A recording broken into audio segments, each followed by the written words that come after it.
अरे बबुआ के खिलावेले हो कि दादा तक खुशियाँ लुटावेले बबुआ के खिलावेला हो।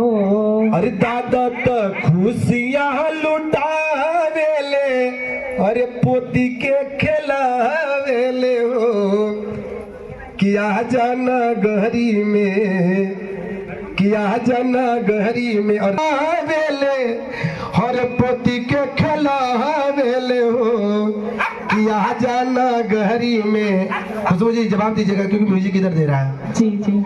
किया जाना गहरी में होवेला सोहारवा भवन वहाँ के भाग जागल हो।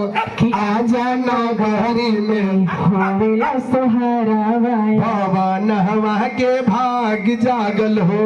हंसी हंसी गावे ली बहिनिया लाला ना के खिलावेला हो कि हंसी हंसी गावे बहिनी खुशबू जी